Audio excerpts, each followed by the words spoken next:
They said the diner was the safest place in town, a quiet corner where locals came to eat pancakes, sip coffee, and complain about the weather. But that night, the sound of breakable glass echoed through the room, followed by a slap so sharp that even the jukebox sputtered to silence.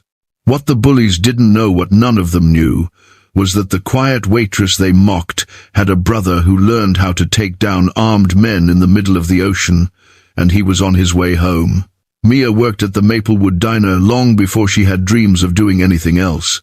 The smell of fresh hash browns and sizzling butter had almost become the scent of her life. She wore the same polite smile every day, not because she liked pretending, but because the world punished people who admitted they were exhausted. She was 22, and after her parents' accident 3 years ago, she didn't finish college. Bills arrived like enemies at the door, and she had no one except her older brother Daniel, who was somewhere overseas serving his country. She didn't tell anyone about him, not because she was ashamed, but because she didn't want people to see her as someone surviving only because a soldier existed somewhere in the shadows. She wanted to be strong on her own, even if her hands trembled every night as she counted coins for rent. The diner had regulars, old men reading newspapers, exhausted mothers trying to quiet their children, truck drivers with cracked knuckles and worn boots. They treated Mia with kindness because she treated them with patience. It wasn't respect she wanted. It was peace. The kind of peace that only came after losing everything. But peace is fragile, like glass you clean too often. One evening, a group of 4 boys walked in, loud, restless, smelling of cheap alcohol and boredom. They were no more than 19 or 20, sons of rich families who believed the world owed them everything. Their leader, Rylan, the mayor's nephew, had a smirk that belonged to someone who never heard the word no. His friends followed him like shadows, not because they admired him, but because they feared losing the perks attached to his surname. Mia approached the table with her polite smile as she always did. "Good evening. What can I get you?" Her voice was steady, soft. Rylan leaned back in the booth, eyes dragging down her apron, then up to her face in a way that made her skin feel like it didn't belong to her anymore. "You can start," he sneered, "by getting us 4 chocolate milkshakes, sweetheart. Extra sweet, like you." His friends laughed, and Mia swallowed her discomfort. She didn't argue, because arguments made things worse. She simply nodded, wrote down the order, and walked away. But that wasn't enough for them. They didn't want service. They wanted the power to ruin someone's night. She returned with the tray, balancing the milkshakes carefully, chocolate dripping over the rim of the glasses like tiny waterfalls.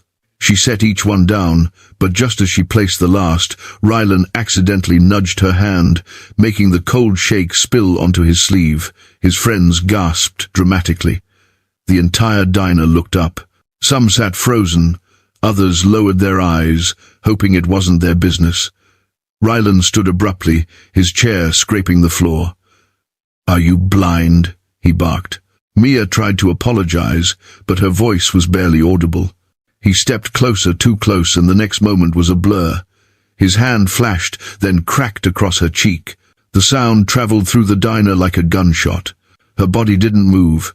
She felt the sting white-hot, her jaw shaking, her eyes filling with tears she refused to let fall. Time slowed. She could hear her heart pounding like a drum against her ribs. Every person stared, but no one stood up. No one said a word.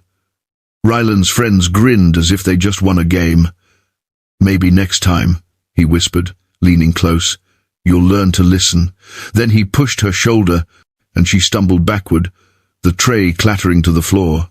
Behind the cashier counter, the manager, a round man with tired eyes, looked away. He had seen too many wealthy families ruin livelihoods. He didn't want trouble, not with the mayor, not with politics, not with power. "Mia," he muttered, avoiding her gaze.